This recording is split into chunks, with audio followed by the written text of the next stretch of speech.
بوڑھی چرواہا عورت اور سونے کے مٹکے۔ کہیں دور ایک پہاڑی گاؤں میں ایک بوڑھی چرواہا عورت رہتی تھی۔ اس کے پاس چند بکریاں تھیں اور وہ ہر روز انہیں چرا کر اپنی گزر بسر کرتی تھی۔ اس کا چہرہ دھوپ میں جھلسا ہوا تھا، مگر آنکھوں میں ایک عجیب سی روشنی اور سکون تھا۔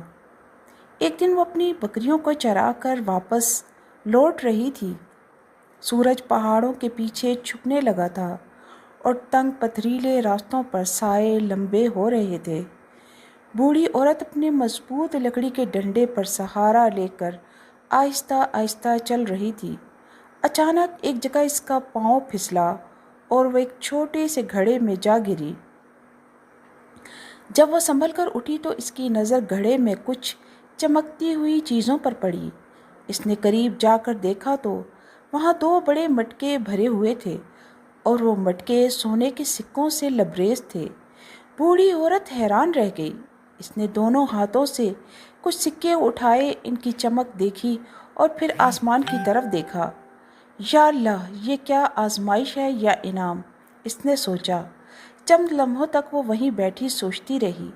اگر وہ چاہتی تو یہ سونا لے کر اپنی ساری زندگی آرام سے گزار سکتی تھی، بڑے گھر میں رہ سکتی تھی، بکریوں کی فکر نہ کرنی پڑتی۔ مگر پھر اس کے دل میں ایک خیال آیا، یہ خزانہ جس نے یہاں چھپایا تھا شاید اسے واپس لینے آئے۔ اگر میں لے گئی تو کسی کی امانت چوری ہو جائے گی۔ اس نے فیصلہ کر لیا۔ بوڑھی عورت نے مٹکوں کو ویسے ہی گڑھے میں چھوڑ دیا، ان پر مٹی ڈال کر راستے کو صاف کر دیا اور سیدھی اپنے گاؤں واپس لوٹ آئی۔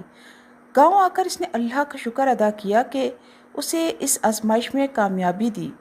کچھ دن بعد گاؤں میں مشہور ہو گیا کہ بادشاہ کا قافلہ جو یہاں پہاڑی راستوں سے گزرا تھا اپنا خزانہ گم کر بیٹھا تھا۔ بادشاہ نے اعلان کیا کہ جو بھی خزانے کا پتہ دے گا اسے انعام دیا جائے گا۔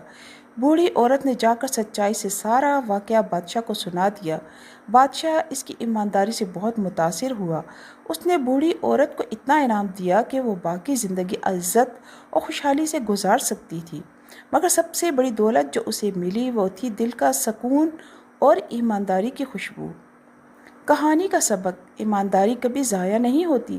آزمائشوں میں جو سچائی کو تھامے رکھتا ہے وہی اصل میں کامیاب ہوتا ہے۔ تو دوستو، یقیناً آپ کو یہ کہانی بے حد پسند آئی ہوگی۔ شکریہ۔